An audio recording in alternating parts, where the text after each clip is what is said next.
bienvenue dans ce talk, Maison Sarah Lavoine, une success story de la maison à la mode. Donc, nous sommes avec Sarah Poniatowski. Bonjour. Qui fait son premier talk à Maison Objet. Oui. Et on est très heureux. On ne nous entend pas? On vous entend? Vous m'entendez? Non. Plus. Là, vous m'entendez? On entend ou pas? Mieux? Oui. D'accord, ok. Donc, Sarah Poniatowski qu'on présente plus, mais je vais rappeler que de l'architecture d'intérieur à la décoration, en passant par le prêt-à-porter, voilà, vous avez su imposer votre marque, Maison Sarah Lavoine, comme une référence de l'art de vivre à la française. Une aventure tout en chic et en couleur, dont je retracerai juste quelques dates et chiffres clés. Donc 2002, l'ouverture de votre studio d'architecture d'intérieur. 2012, le lancement de la marque Sarah Lavoine. 2016, l'ouverture de votre flagship parisien Place des Victoires et le lancement de votre première collection de prêt-à-porter. Voilà. Et pour les chiffres, Maison Sarah Lavoine, c'est aujourd'hui 19 boutiques, dont une première boutique à l'étranger, à Bruxelles, ouverte l'année dernière, 120 revendeurs dans le monde, 130 collaborateurs et bien sûr le bleu Sarah, la couleur que vous avez brevetée, et de nombreux best-sellers comme la lampe Sicilia, le pouf Léo ou encore les bijoux slaves que vous connaissez sûrement. Et donc, effectivement, on peut dire que c'est une success story et un business model qui est assez hors du commun et dont vous allez nous parler. Et je dirais aussi un univers éclectique, donc, dans la forme, mais totalement cohérent dans le fond. Et je voulais dire, pour ceux qui n'ont pas encore eu la possibilité de voir la dernière collection de Sarah, ça se ressent énormément. Elle la présente donc Place des Victoires et elle la présente en invitant aussi des éditeurs de livres, un fleuriste japonais, le designer Piet van Eyck. Et voilà, et elle déploie évidemment des couleurs, une gamme de couleurs magnifiques, de rouge mazarin, d'aubergine. Et elle a intitulé cette collection « Esprit libre ». On y reviendra. Je trouve que c'est un titre qui vous va très bien. Merci. Voilà. Mais on va commencer par la plus grande spécificité, me semble-t-il, de cette marque. C'est qu'en général, il y a les archis d'un côté et les marques déco de l'autre. Et vous avez déployé les deux activités en même temps. Et comment s'est prise cette décision? Comment elle s'est opérée? Alors, elle s'est opérée assez naturellement. D'ailleurs, au début, tout ce que je fais est plus par intuition, par passion, que par business plan. Maintenant, on est un peu plus cadré, mais au départ, c'était vraiment des opportunités. Donc, j'avais ouvert j'avais mon agence d'architecture d'intérieur et j'avais ouvert un bureau qui était comme un showroom dans lequel on montrait nos canapés qu'on pouvait dessiner pour des clients, des meubles comme ça. Donc, c'était d'avoir pris la chance d'avoir une boutique rue Saint-Roch qui était en même temps mon bureau et un showroom. Et petit à petit, on s'est dit, on peut montrer au public ce qu'on fait. Donc, il y avait au départ une sélection. Je venais à Maison et Objets 2 fois par an et j'achetais. Je faisais ma sélection de tous les stands, de toutes les choses que j'aimais. Ils sont contents. Voilà, donc j'adorais faire ça et j'adore toujours. D'ailleurs, j'ai fait ça toute la matinée, mais maintenant je regarde. Donc, il y avait une sélection de plein de choses, de mobilier, d'accessoires, de choses que j'aimais, du vintage aussi. Et petit à petit, ça s'est transformé en nos propres productions. D'accord. Mais donc, en continuant, en fait, c'est un modèle quand même assez rare, non? Oui, c'est vrai qu'en France, il n'y a pas beaucoup de... C'est où on est architecte d'intérieur, où on est, je sais pas, Conrad n'en a plus malheureusement, mais Caravane. Oui. Voilà, on segmente quand même beaucoup. Ou alors, on a des showrooms comme pouvait avoir Christian Liègre ou India Madavi, où c'est vraiment... après, c'est c'est un peu plus luxe que nous, mais où tout est sur commande. Nous, on a créé un modèle où c'est un magasin, on achète, on stocke, on produit nous. Et donc, voilà, c'est assez intense. C'est assez intense. Oui. Et ce que vous avez fait aussi qui est assez étonnant, c'est qu'en général, les marques de mode vont vers la décoration de plus en plus, Dior, Armani. Mais vous avez fait le contraire. En fait, comment est née cette envie d'aller au-delà de la déco et de vous lancer dans la mode, la maroquinerie? Les lunettes, on fait beaucoup de choses, la beauté. Beaucoup de choses, effectivement. Qu'est-ce que vous aviez en tête et qu'est-ce que ça apporte à la marque, en fait? En fait, quand on a trouvé cet endroit magnifique, Place des Victoires, Oui. qui est comme notre flagship, on avait envie de faire un lieu, d'offrir une expérience, pas de faire une boutique de déco simplement. Donc il y a un restaurant avec une terrasse qui donne sur la place des Petits Pères. C'est devenu la maison. Avant, c'était Sarah Lavoine, voilà, architecture. Et quand on a pris cet endroit, c'est devenu Maison Sarah Lavoine. Donc dans une maison, il y a forcément d'autres choses, pas que du mobilier ou de l'accessoire, de décoration. Et comme je suis une femme, je suis pas complètement obsédée par la mode, mais j'aime ça quand même. J'avais envie qu'il y ait mon petit vestiaire, mes essentiels. Et donc au départ, on a commencé vraiment petit. On a commencé plus par genre des cachemires. Ouais. Et puis pareil, on faisait du sourcing, on achetait des marques que j'aimais, des jeans, des baskets, on représentait d'autres marques. Et petit à petit, on a fait notre propre collection. Et ça a fonctionné tout de suite, ce mélange comme ça de mode, de déco. Enfin, ça a tout de suite pris. Oui, parce que cet endroit est fait pour ça, en fait. Ouais. C'était vraiment avec le restaurant. Il y avait une librairie, il y avait une épicerie. Enfin, c'était vraiment un lieu où vous pouviez tout vous offrir quelque chose, un accessoire, une bougie, un t-shirt. Et ça a fonctionné. Oui, ça fait, je ne voudrais pas dire de bêtises, il y a mon qui est là, mais genre 12% du chiffre. D'accord. Voilà. Et donc, est-ce que vous aviez un modèle en tête quand vous vous êtes lancé comme ça dans la mode? Ah, que pour la mode? Non, de mélanger comme ça la déco et la mode. Est-ce que Non, vous mais aviez ouais. un modèle comme ça d'un univers Il y a des gens très forts qui savent le faire. Ralph Lauren, par exemple, Ouais. a vraiment réussi à créer un lifestyle global. Vous reconnaissez tout de suite son univers, que ce soit pour la maison, Ouais. même si c'est des licences, je pense beaucoup, ou pour son prêt-à-porter. Donc moi, c'est un modèle génial. J'adore son restaurant. Enfin, c'est vraiment les lieux qu'il prend et qu'il transforme sont très très incarnés. Oui, oui, Donc c'est ça. c'est quand même. Mais c'est vrai que maintenant, il y a de plus en plus de gens, qui viennent dans la maison. Oui, c'est ça. À l'envers. Et nous, on a été vers le prêt-à-porter, sauf qu'on ne deviendra jamais une marque de prêt-à-porter. L'idée, c'est pas ça.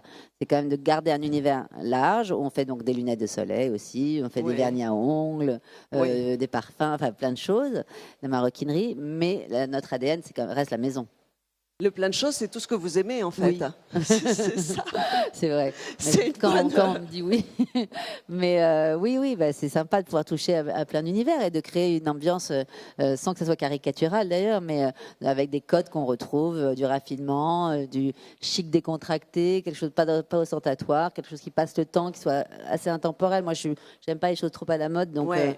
voilà, donc pour la mode, c'est pareil. Mais je suis contente parce que ça marche bien et c'est ça. un petit vestiaire d'essentiel, mais assez facile à vivre. Qu'on aime beaucoup et qu'on voit défiler, qu'on voit régulièrement sur les images, pas pour le moment, mais vous le verrez. Et en fait, je me demandais si toutes ces diversifications, justement, parce que vous parliez de Ralph Lauren qui effectivement incarne un art de vivre à l'américaine, il incarne. Est-ce que toutes ces diversifications, justement, elles sont possibles parce qu'elles sont incarnées par vous, en fait? Ça, on m'a jamais posé cette question. Parce que il me semble que c'est quand même un des points forts. De la marque, qu'elles sont incarnées, oui, Oui. je pense. Après, je vieillis, hein, donc à un moment, Mais- je ne sais pas ce que je vais incarner, mais pour D'abord, l'instant, ça je ne suis se encore voit jeune pas, bouffe, mais- quoi. Mais oui, c'est possible. C'est vrai que c'est une vraie différence d'avoir une marque qui est portée et ça aide, en Ouais. tout cas, bien sûr. C'est ça. Oui, oui. Et donc, Bah, faudrait- ouais, c'est ça. Et donc, il y a une identité, en fait, qui rapproche toutes ces créations. Comment vous définissez l'identité de la maison Sarah Lavoine? Comment je définis l'identité de la maison Sarah Lavoine? Ça serait quoi qu'est-ce qui rapproche tout ça? Qu'est-ce qui rapproche? Je pense que c'est de se faire du bien. D'accord. Le beau fait du bien. Ouais, le beau vous fait dites du bien. souvent. En fait, de se dire que moi, quand je fais un chantier pour des clients, parce qu'on fait aussi bien des hôtels que des immeubles, que des appartements ou des maisons, quand je sais que les gens rentrent chez eux et qu'ils se sentent bien chez eux, j'ai gagné. Enfin voilà, c'est tout ce qui peut me faire le plus plaisir, c'est ça. C'est ça l'idée, c'est vraiment d'améliorer le quotidien des gens sans prétention, mais de faire qu'ils se sentent bien quand on rentre chez soi, parce que c'est la vie est pas simple quand même, Ouais. je pense, pour tout le monde, c'est dur. Et donc, quand on peut rentrer, que ça sente bon, qu'il y ait une jolie bougie ou un vase avec un joli bouquet de fleurs, ou là, quand on accueille des éditeurs de livres, parce que tu as un joli livre sur la table, tout ça, Bien tous ces sûr. détails-là font que la vie est plus douce, je pense. D'accord. Et est-ce que ces collaborations, ces différents domaines, se nourrissent les uns les autres. Oui, je pense. Mais c'est voilà, c'est pareil quand j'essaie par exemple sur le prêt-à-porter Ouais. que les matières soient très belles, que les coupes aussi, et qu'on se sente belle dedans. Vous voyez, c'est Ouais. juste se sentir voilà comment on se ouais, merci. C'est juste qu'on se Donc, sente voilà, il y a qu'on se des sente adeptes. ouais, on essaie de se sentir belle, Oui, en c'est ça. confiance et voilà, il y a une cohérence dans tout ça. Et une cohérence qui est aussi, alors là, ça se voit pas tellement, mais c'est intéressant parce que vous Ah oui, vous la nouvelle êtes, collection. enfin, ça se voit pas par rapport à ce que je voulais dire, mais Pardon, c'est pas la bonne slide au moment. non, pas du tout, non, mais en tout cas, voilà, ça c'est la collection de cet hiver, si vous voulez nous en parler. Ah oui, écoutez, je suis très contente. Elle vient d'arriver et il y a des beaux costumes d'hommes pour femmes. Elle est très belle matière. Elle est des chemises assez sensuelles. Enfin, moi, j'aime bien ce côté chic décontracté, un Ouais. peu dégaine d'homme, mais sexy. Et il y a des choses, je confirme qu'elle est très belle parce que j'étais hier, donc et que je vais y retourner, pas demain, mais bientôt. Et en fait, il y a aussi une identité Maison Sarah Lavoine qui passe à travers ce qui fait votre identité à vous, c'est-à-dire la couleur, Oui, le savoir-faire, parce que vous apportez beaucoup d'importance aux détails, oui, aux associations de matières. aux fabricants, oui. enfin voilà, tout ça. Si vous pouvez un peu raconter ça, en fait, un peu On essaie vraiment de tirer le meilleur des savoir-faire français ou européens, en tout cas de ne pas les fabriquer au bout du monde, bien avant le Covid. Hein. C'est ce qui nous a porté d'ailleurs pendant le Covid, c'est que nous, nos fabrications étaient proches. Donc on n'a pas eu ces problèmes de transport, heureusement, mais c'est vrai que c'est important et que nos partenaires, ou là par exemple j'ai fait une cuisine avec Mobalpa, je vois Sandrine là-bas, voilà, que ce soit des partenaires français, le mobilier des Alpes, des fabrications comme ça, respectueuses de l'environnement, c'est important pour nous. Alors, on n'est pas parfait, hein, loin de là, parce que de toute façon, à partir du moment du produit, déjà, on ne devrait plus produire du tout pour respecter complètement, mais on essaye de faire le mieux possible. Et de quelle manière, justement? Je dis en ayant des circuits courts, les quantités, il n'y a pas de surproduction non plus, C'est ça. de limiter les plastiques à usage unique. Ça, c'est vraiment quelque chose de très important. Donc, d'éradiquer au maximum ce plastique à usage unique. Et puis, les matériaux recyclés. La cuisine de Mobalpa qu'on a faite, elle est avec des matériaux recyclés, par exemple. Donc, ça, c'était très intéressant de travailler ces matériaux. OK. Et par rapport, parce que vous êtes une marque, vous êtes un nom, enfin, vous incarnez quelque chose, un art de vivre. Et donc, il y a aussi beaucoup de gens qui viennent vous voir pour vous demander des collaborations, enfin Ah oui, c'est ça oui. aussi. Oui. Ça c'est une chose assez importante c'est en fait. amusant Alors c'est peut-être accessoire, mais c'est important. C'est important. C'est important parce que ça nourrit beaucoup la marque de faire des partenariats, des collaborations un peu dans tous les domaines. Alors on essaye de pas trop s'éparpiller, de pas en faire trop. Oui. Mais par exemple quand on avait fait, on a fait une collaboration avec le musée du Louvre. On a fait une collection pour le musée du Louvre. Pour nous, pour la marque, ça emmène la marque au niveau international quand même. Ça donne une vision très internationale. Quand on fait des maillots de bain Est-ce que avec vous pouvez RS. juste rappeler ce que c'était la collaboration avec le Louvre? C'était la collection, on avait fait une collection 3 ans, je crois, sur le thème. Vous avez dit, venez dans le musée et faites ce que vous voulez. Moi, je dis, génial. Donc, on est allé se balader un mardi quand c'était fermé dans le musée. C'était fantastique, dans le musée pour soi. Et je me dis, mais qu'est-ce qu'on va faire? Je ne trouvais pas du tout. Je ne voyais pas. J'avais dit, bon, on ne va pas faire Joconde, il y a tout ce qui. On va faire. C'était très compliqué. Et donc, à un moment, moi, j'habite dans ce quartier du premier. Et à un moment, j'ai demandé aux équipes du Louvre, est-ce qu'on peut faire une collection autour du thème des Tuileries, du jardin des Tuileries? Parce que c'est un jardin que j'aime profondément, qui est absolument magnifique. C'est un musée à ciel ouvert. Mais bien sûr, ça fait partie du Louvre. Donc, génial, ouf, soulagement, parce que les tables, j'arrivais pas sinon. Et ils nous ont donné les vieux plans, les dessins des jardins de nôtres. Et à partir de ça, on a créé vraiment toute une collection de coussins, d'accessoires, de plaids, d'accessoires de maison, bougies. Et voilà, donc ça, c'est une collaboration très intéressante. Ça nous porte vers le haut. Bien Ou sûr. quand on fait une collaboration avec RS, aussi, ça porte la marque vers le haut dans le niveau dans le prêt-à-porter. C'est-à-dire que voilà, ça nous donne une légitimité aussi. Exactement. Quand RS accepte de faire les maillots de bain pour nous et que ça marche très bien, c'est génial. Et on en fait d'autres comme Monoprix, par exemple. On a fait une avec Monoprix, beaucoup plus accessible, ou La Redoute. On avait fait aussi. Et moi, ça, j'adore parce que ça donne le design accessible à tous. exactement. Donc c'est très important aussi. Et qu'ils ont en plus une très bonne sélection de designers. Bien donc sûr. Oui, c'est vrai Donc que c'est. pour nous, Oui. ça ne fait que nourrir la marque. Oui, oui, bien. Et là, vous avez fait alors une collaboration récente, et j'en parle parce qu'elle est assez décalée, avec une huile d'olive. Ah oui, c'est plus qu'une collaboration. Là. D'accord. C'est un producteur d'huile d'olive bio en Espagne, très sympa, très dynamique, très motivé, qui est venu me voir en me disant il faut que vous fassiez de l'huile d'olive, vous faites pas d'huile d'olive, ce serait super, faites de l'huile d'olive et tout. Ok, on va faire de l'huile d'olive, mais non, mais il faut faire un contenant. Très bien. J'ai le fabricant, il y avait tout. C'était fantastique. Ouais. À Séville, en Espagne. En 2 secondes, il nous a fait nos sublimes bouteilles en céramique. Il a mis son huile d'olive et il me dit voilà, c'est génial. Je dis c'est génial. Et en fait, ça marche super bien. Voilà. Donc, au lieu d'aller envoyer un bouquet de fleurs, venir à un dîner, hein, tu viens avec ta bouteille d'huile d'olive et c'est très beau et tu peux la remplir, tu peux la transformer en vase. Enfin voilà. Donc moi, j'adorais l'idée de faire de l'huile d'olive. Au départ, mes équipes étaient un peu sceptiques. On a d'autres choses à faire quand même, Sarah. C'est pas une priorité. ouais. Et puis finalement, ça marche. Donc c'était sympa. Ça, c'est des choses qui se font comme ça, inattendues. Oui, c'est ça, Exactement. inattendu. Et donc, on trouve tout chez Ouais. Maison Sarah à la fois. Et ces collaborations, en général, on vient vers vous ou, Écoute- ou vous y réfléchissez en vous disant ça peut être intéressant. Là, on vient vers moi, je dois dire pour l'instant. J'ai de la Ouais. chance, la seule que j'ai été chercher, c'est RS. D'accord. Voilà. Et Ok. j'avais très envie, c'était un truc, voilà, je me disais, c'est quand même une maison magnifique et qui appartient à Chanel. Enfin, c'est une qualité pour moi du maillot de bain. Et donc, j'étais très étonnée qu'ils disent oui parce qu'ils n'en faisaient pas des collaborations. Et D'accord. donc, c'était génial. Ça s'est fait pareil Ah oui. d'une façon très fluide avec les équipes. Vraiment, j'ai adoré travailler avec eux. Alors, la couleur donc est donc signature chez vous. Euh, Comment elle se décline dans tous les domaines, dans la diversité de l'offre? C'est vraiment enfin, je veux dire, c'est quelque chose qui se retrouve dans toutes les. Oui, Dans tous les c'est-à-dire que domaines. si on me demande de faire un projet où tout doit être là, on est venu me faire chercher pour De la mode à la déco, de Oui, la déco à la mode. oui, C'est mais, vraiment quelque chose qui il y a imprègne. toujours des touches. Ça tombe mal, je suis tout en noir. Bon, c'est pas. Mais c'est vrai que dans le prêt-à-porter, il y a il y a des couleurs comme ça pour ponctuer et attirer l'œil, mais quand même, on s'habille plutôt Oui, plus sobre. plus sobre. Mais là, il n'y a pas très longtemps, il y a des clients coréens qui sont venus me trouver pour un appartement. J'ai dit, oh, génial. Et en fait, ils ont voulu un appartement tout blanc.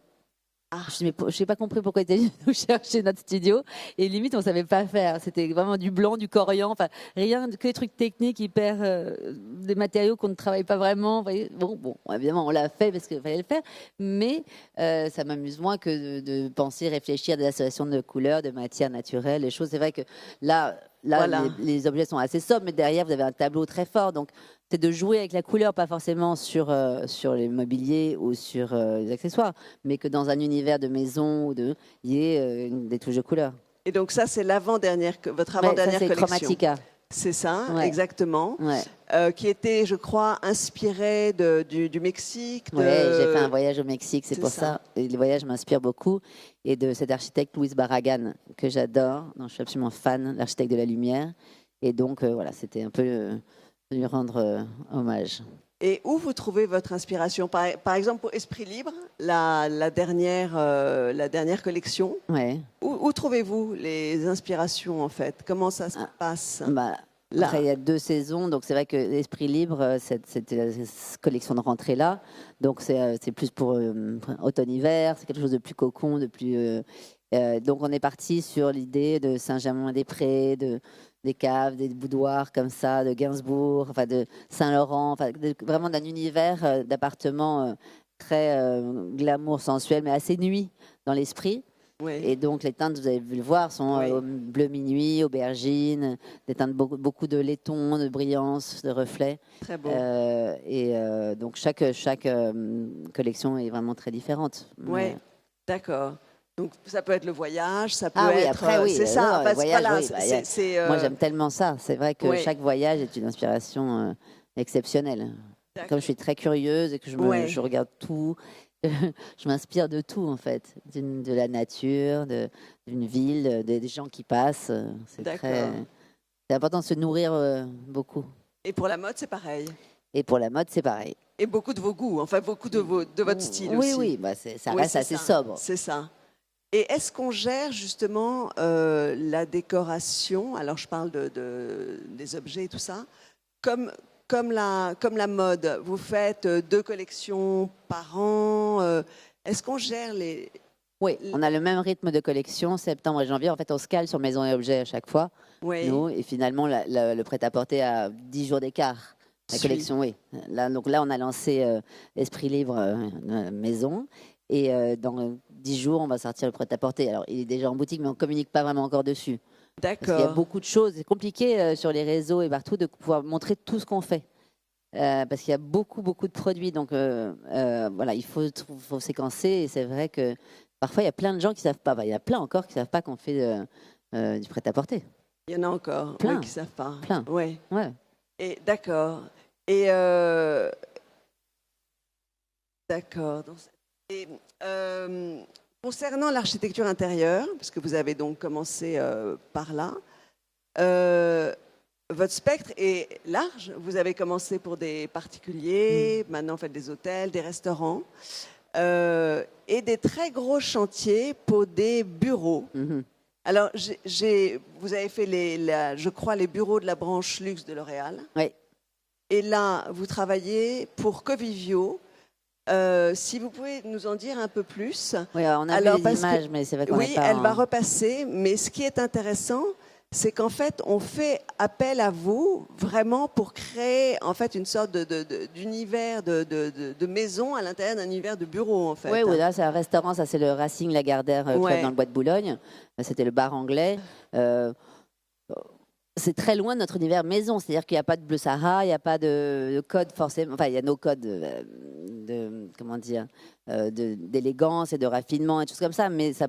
Il y a pas souvent les gens pensent que quand on fait un chantier on met forcément du mobilier à nous, des Oui. accessoires à nous, alors que pas du tout. On dessine vraiment pour chaque projet, tout est quasiment et en général dessiné, tout est vraiment là la moquette est faite sur mesure, donc parfois il y a des accessoires de chez nous, mais on mélange beaucoup. Moi j'adore aussi aller chez les vintage, donc c'est Ouais. très mais c'est vrai que pour les bureaux, quand on a fait les 45 000 m² du siège de L'Oréal Luxe ou la Covivio qui est pareil, le Hershey Ouais, qui social vont qu'il y en a un. défiler, c'est intéressant à voir très, parce c'est que très beau, je suis très contente, c'est vraiment de respecter le client, on s'adapte à chaque brief. Oui. Et ça c'est très intéressant. Parce qu'eux, ce sont des bâtisseurs, donc on a travaillé autour des matières, de la brique, du verre, du bois, et ça devient des bureaux très chaleureux, très, très vivants. ça devient quasiment plus des bureaux en fait. Oui, c'est surtout. vrai, c'est vrai. Quand Moi, on les j'adorais voit, dans ces bureaux-là. Vous dites? J'adorais avoir ces bureaux-là. Ah oui, Bah c'est oui, parce que cordonnier c'est- mal chaussé c'est ça, alors. oui. C'est ça. On verra tout à l'heure défiler. Et donc Covivio, juste pour peut-être que vous expliquiez qui C'est est Covivio. un gros Parce que c'est acteur un et- énorme projet, non, sur lequel vous travaillez. Oui, il y en a plusieurs. On fait 2 immeubles. Il y a un qu'on a livré rue de Madrid, là dans le 8e, qui est Ouais. leur siège social, et un autre qui est au Parc Monceau. C'est vraiment de dire qu'ils veulent voir les bureaux comme presque comme un hôtel. C'est presque plus qu'une maison, c'est presque comme un hôtel. Tu as un accueil, c'est très welcoming, c'est très agréable, c'est très chaleureux. Et pour tous les collaborateurs, ça change vraiment la vie d'arriver dans un bureau comme ça, où tu sens qu'ils se donnent beaucoup de mal pour que tous leurs collaborateurs soient bien. Il y a des terrasses, il y a des restaurants, il y a des salles de sport, il y a, enfin, il y a vraiment tout pour être bien, pour ramener les gens au bureau aussi, parce que beaucoup maintenant avec le télétravail ne viennent pas forcément au bureau. Oui. Et vous Donc- avez des retours justement après sur Oui, des. oui, finalement, ça aide parce qu'ils se sentent bien. Il y a des gens qui sont chez eux, ça peut être petit, il peut y avoir du monde, c'est pas facile Ouais. de travailler de télétravail. Donc c'est vrai que quand ton bureau est vraiment entièrement pensé et très accueillant et confortable, ça change tout. Ouais. Et justement, dans votre business, en fait, quelles sont les parts, en fait quelles sont les parts en pourcentage d'architecture intérieure, de la marque, les produits, de la mode? Ça serait parti comment, en fait? Vous voulez un camembert? Un petit camembert. Un petit camembert. Alors j'essaie Simple, de hein. l'avoir en tête le dernier, je suis pas sûre, mais Oh, alors, en gros, si, hein, si, bah, je dis en la gros, part la plus importante. La part la plus importante, c'est le retail. C'est D'accord. le mobilier, c'est vraiment le retail. Et à l'intérieur du retail, il y a mobilier, luminaires, accessoires, prêt-à-porter 12%, ça je le sais. Ouais. Et après l'architecture, le studio d'architecture, il peut être à peu près pour 10% du chiffre d'affaires. Ok. Mais c'est notre vitrine, c'est notre haute couture à nous. Ok. C'est vraiment, et puis c'est notre aussi labo, c'est-à-dire qu'on dessine, on crée des produits pour et des meubles et des accessoires pour les projets, et après on les intègre en collection. D'accord. Et justement, vous avez créé, alors je regrette qu'on verra tout à l'heure Covivio, mais vous avez créé une collection qui s'appelle Singulier, parce que vous, si on peut le dire comme ça, vous êtes, vous vous situez dans un haut de gamme accessible. Exactement. C'est ça. Ouais. Et donc, Oui, parce qu'au-dessus, il y a beaucoup plus luxe. Liègre est beaucoup plus luxe. Gilles Boissier, Zana, Jovanovic, enfin, tous ces architectes d'intérieur sont beaucoup plus haut de gamme que nous. Nous, on est haut de gamme pour beaucoup de gens. De toute façon, même on n'est parfois pas accessible pour d'autres personnes. Donc c'est vrai que c'est pour ça qu'on fait des collections pour Monoprix, La Redoute, c'est bien parce qu'on l'est. Mais on est qualifié de haut de gamme accessible. c'est ça. Mais à côté de Alors, ça, je ne sais pas ce que ça veut dire, franchement. ben si, moi je le vois Ouais, quand ouais. j'arrive chez vous et que je vois les prix en fait. D'accord. On peut s'offrir quelque chose. On peut s'offrir quelque chose. Voilà, ce qui Ouais. n'est pas le cas chez tout le monde, c'est sûr. On peut offrir un cadeau aussi. L'idée, Oui. c'est aussi une marque de cadeau. C'est de venir pour offrir à Noël ou à anniversaire. Enfin, il y a plein de cadeaux à faire. Et moi, j'essaie de développer de plus en plus ça.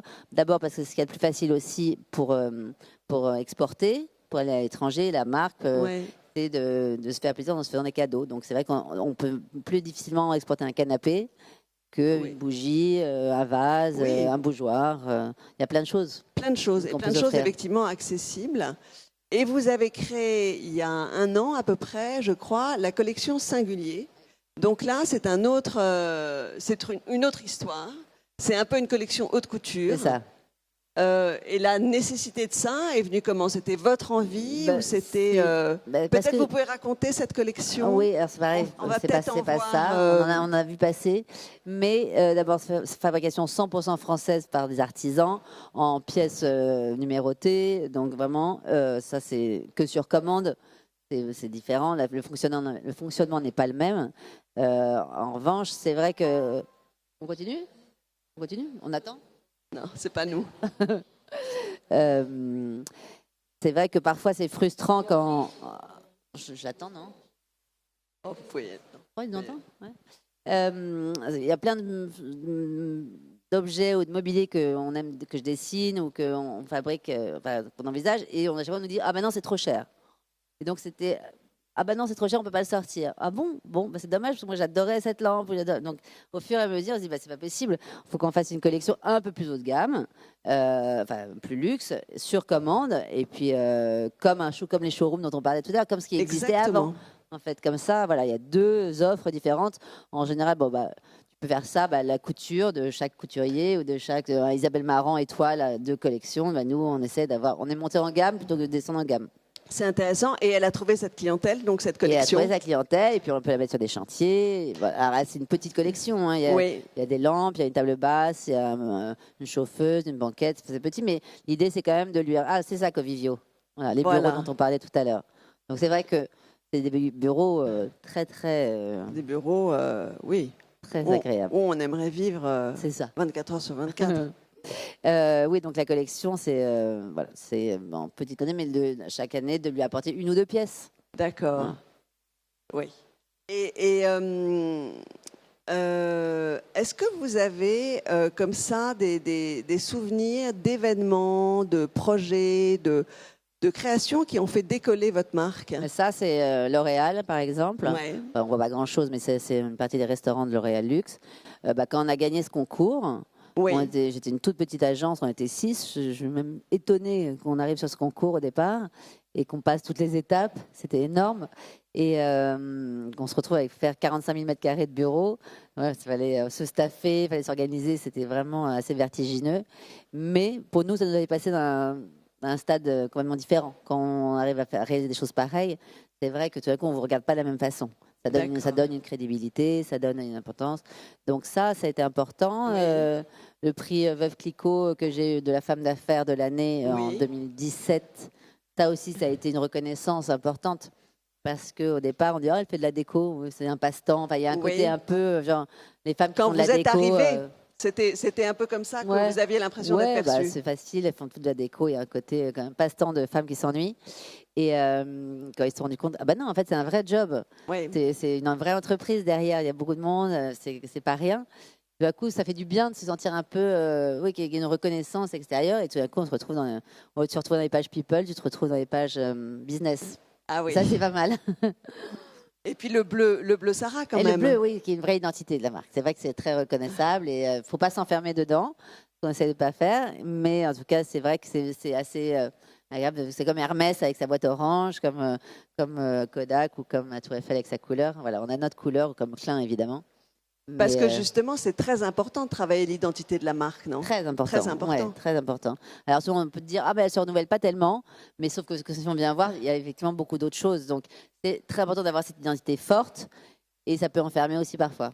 D'accord. Et justement, comment on jongle avec ces deux choses-là? Bah, Comment comme on a fait hier, par exemple, avec ta présentation de la Oui. nouvelle collection, avec des couleurs complètement différentes, recréer un autre univers, ramener des gens, des invités avec nous, voilà, qu'on voit quelque chose d'assez différent. Parce que souvent, les gens ne regardent pas, ça passe vite, il y a tellement d'infos, tellement de tout le temps d'images, ça passe, mais donc là, c'était important de vraiment twister tout ça. Et alors, il y a une chose aussi qui est intéressante dans vos projets et qui est assez engagée. On a vu des images, mais peut-être vous n'avez pas identifié, parce que je ne sais pas si... Non, il n'y a pas. C'est que vous avez créé l'identité graphique des cafés joyeux. Oui, les cafés joyeux. Je ne sais pas si vous connaissez les cafés joyeux. Vous connaissez, Soline? Moi, je Ah, connais. voilà. Ouais. Voilà, exactement. Ouais. On y est. Ouais, bah, c'est merveilleux. En fait, c'est un projet exceptionnel. Au départ, ils nous ont contactés justement pour faire une collab, pour faire leur boîte de café. Donc D'accord. voilà, bah, pourquoi pas. Bah, je dis, bah, bien Ouais. sûr, mais on peut faire d'autres choses si vous voulez. Ah bon? Bah oui. Et finalement, on a fait toute l'identité des cafés. Et c'est vrai que ça me touche profondément parce que c'est vraiment l'insertion des jeunes avec des troubles autistiques, des handicapés mentaux et des choses comme ça. C'est leur insertion dans le monde du travail et ils sont tellement mignons et tellement joyeux justement. On a Ouais. inauguré le dernier café joyeux à Paris dans le 8e il n'y a pas si longtemps. Et c'était bouleversant de les voir tellement heureux, ces équipiers joyeux. Beaucoup plus que oui. n'importe que nous, en fait. Voilà, c'est une fierté. Ils ont un diplôme d'État maintenant. Donc, Ouais. cette entreprise qu'a créée Yann Bucaille et sa femme, c'est vraiment une entreprise incroyable.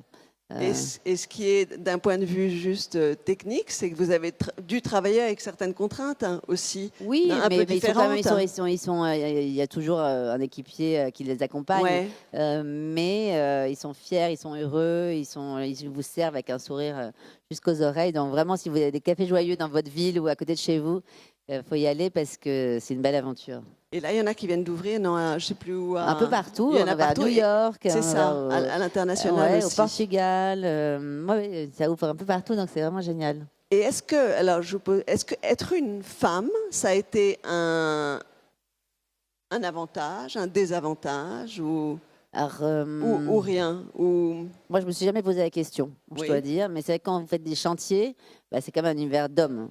Oui. Donc il faut s'imposer, mais je trouve on est assez forte. On peut être plus forte que les hommes. Voilà, en s'imposant avec le sourire, ça marche mieux qu'avec de la dureté. Mais c'est vrai que voilà, j'ai foncé sans me poser cette question trop, parce que si vous commencez à vous poser trop de questions, après c'est compliqué. Donc, on ne vous l'a pas renvoyé, en fait, cette question. Non. Non. Bah, de toute façon, après, t'es toujours la femme d'eux, la fille d'eux. Enfin, Oui, oui, oui. voilà, un peu quand même, mais faut Faut avancer. Et qu'est-ce qui fait, alors c'est une longue histoire, votre histoire, puisque commencé en 2002, mais quand même qu'on commence seul et qu'on arrive à ça, à ce petit empire du lifestyle. C'est Bah, quoi les grosses étapes? Enfin, qu'est-ce qu'il faut imaginer, penser bah, faut s'entourer. Parce qu'on fait pas ça seul. Donc, moi, j'ai la chance d'avoir des équipes géniales et d'avoir rencontré mon directeur général, Édouard Renevier, en 2000. Ça fait 10 ans. Donc, Oui. voilà. Et c'est vrai que c'est à partir du moment que j'ai fait cette rencontre avec lui qu'on a vraiment structuré et développé la boîte. Je n'aurais jamais réussi à faire ça seul. C'était pas possible. C'est ça. Donc, on est plus fort à deux, on est plus fort en binôme. Ça rassure les investisseurs, ça rassure plein de gens aussi. Donc, et on phosphore à deux. bah oui, puis quand on descend, on vous remonte. Bah voilà, c'est quand même une bonne équilibre, une bonne balance. Et c'est vrai que quand il est arrivé, on était 6 il y a 10 ans ou 7. et que maintenant, voilà, on a bien grandi. Vous avez bien grandi et vous avez donc plein de casquettes maintenant. Oui. Et alors, comment ça fait de travailler avec enfin, de porter toutes ces casquettes en même temps, en fait? Bah, parfois, il y en a que j'aimerais bien enlever. Oui. Bah, je vais Voilà. vous demander lesquelles alors. Non, s'il faut garder que la création, ce serait pas mal D'accord. parfois, surtout en ces temps un peu compliqués. Mais bon, bah, il faut faire avec. Mais c'est vrai que bah, c'est compliqué pour moi qui suis créatrice d'avoir la casquette de PDG parce que bah non, il y a les finances d'un côté, la création de l'autre. Donc si on m'écoutait que moi, j'aimerais faire tellement de choses et à chaque fois, bah non, c'est pas possible parce que bah, y a des enjeux économiques très lourds. On a des stocks très lourds, on a tout ça, donc on peut pas. D'accord. Donc ça, c'est la casquette que j'aime le moins. Mais que vous intégrez dans la création. Exactement. D'accord. Et laquelle vous prend le plus de temps, en fait, dans votre emploi du temps? La création. La création. Ouais, heureusement. Non, mais c'est pour ça qu'on est un binôme. Édouard, il a plus le mauvais rôle. Moi, j'ai le bon rôle. Le bad Mais cup, le good bad cup. cup, good cup. Non, mais heureusement que je garde le plus de temps sur la création. Et quand on a comme Et ça... la communication me prend beaucoup de temps. Ah, aussi. Ah oui, D'accord, ouais. beaucoup de temps. Oui, Oui. parce que vous incarnez cette marque et Bah que vous oui. êtes forcément sollicité. Ça prend beaucoup de temps. Oui, c'est ça. Et dans cette vision comme ça, un peu à 360 degrés, est-ce qu'il y a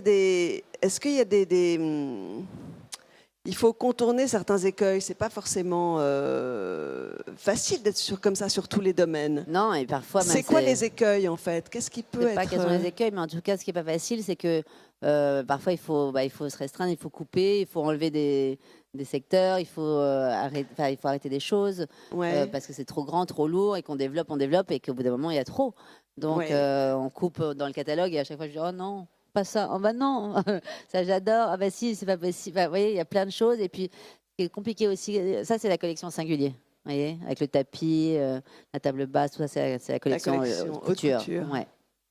Et je souligne juste le tissu sur les tabourets qui sont le monogramme de Maison Sarah Lavoine. Voilà. Mais, donc vous dites oui, c'est difficile. Oui, c'est difficile. Donc voilà, il faut faire des choix. C'est jamais facile de faire des choix. Oui.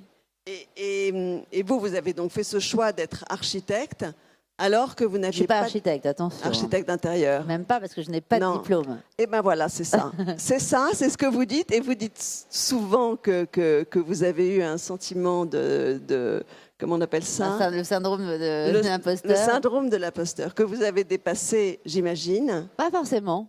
Je suis pas sûre que ça se dépasse. Parce que j'apprends tous les jours encore. Enfin, je continue voilà. J'ai forcément des lacunes puisque je n'ai pas fait d'école.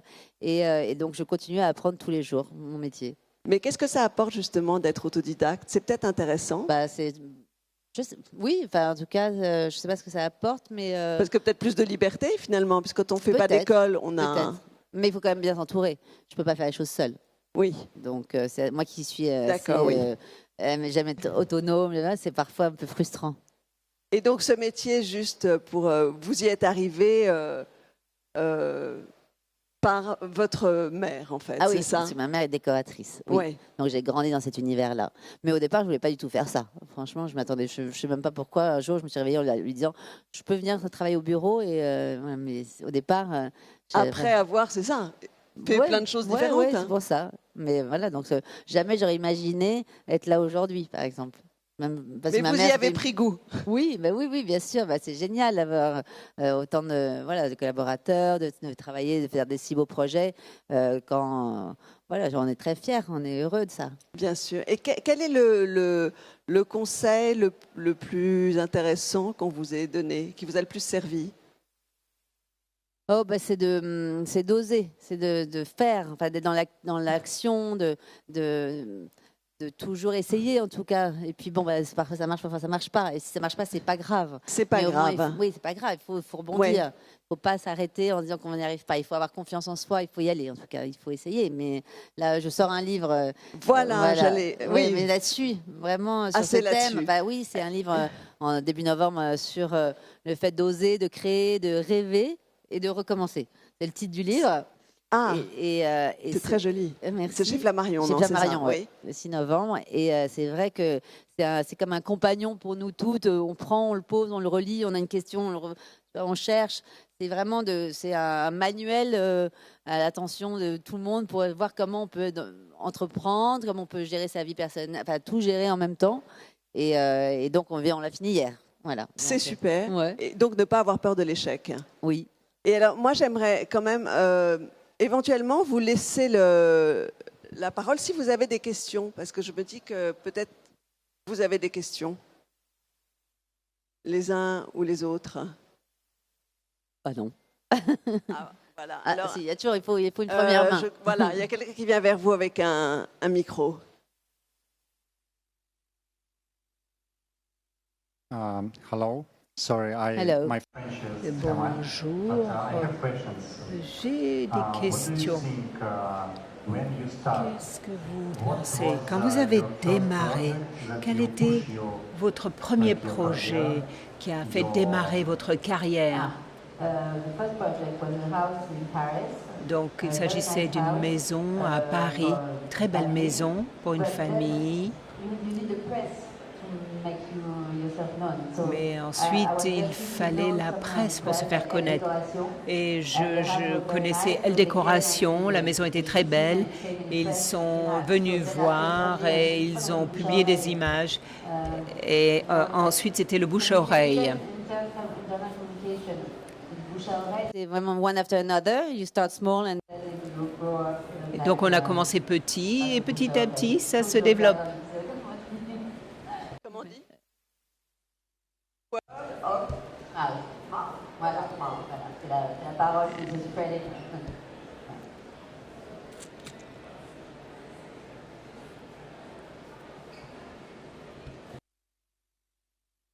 Bonjour. Bonjour. Donc moi j'ai une petite question.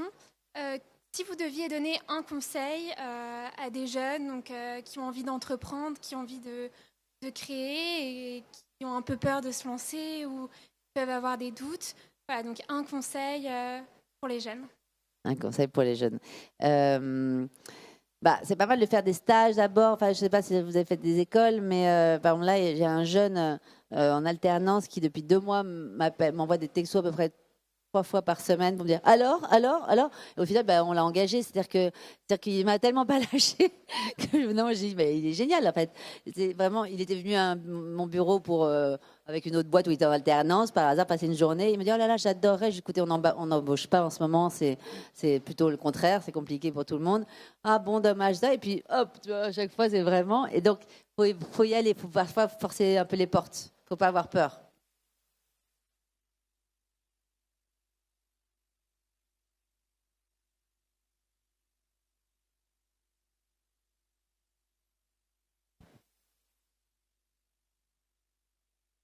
Moi, j'avais une question. Bonjour. On imagine, chef d'entreprise, toutes les sollicitations que vous pouvez avoir au quotidien entre les emails, la communication, etc., votre vie personnelle. Comment on fait pour garder le cap en sachant que vous avez l'air d'être quelqu'un qui a plein de projets, mais pour pas se diluer et arriver à réaliser ce qui vous tient à cœur, que ce soit côté pro et perso, et finalement avoir une ligne conductrice dans un environnement où on est parfois happé en tant que dirigeant. En tant que dirigeant ou tout court, mais c'est vrai que moi je réponds à tout le monde, à tout. Je suis très. Si je le fais pas tout de suite, je le fais pas en fait. Donc je suis très organisée et je privilégie. J'ai 3 enfants aussi, donc c'est vrai que c'est toujours ma priorité, mais je les intègre beaucoup à mon métier, à mon univers. Ils viennent, on n'habite pas loin, de mon bureau, donc je suis toujours disponible et aussi toujours disponible pour répondre. Mais c'est très important d'être très précise, très ponctuelle. Je suis un peu maniaque là-dessus, mais ça se fait naturellement. J'arrive jamais 1 minute en retard. J'ai même pas besoin de regarder ma montre en fait. C'est très très précis. Et parfois, je peux avec des rendez-vous avec quelqu'un, une collaboration, et il arrivait toujours avec 20, 25 minutes, 30 minutes de retard. C'est pas possible, en fait. Moi, je peux pas. Voilà, je peux pas. Ou la dernière fois, j'étais chez un docteur, il avait 2 heures de retard, je suis partie.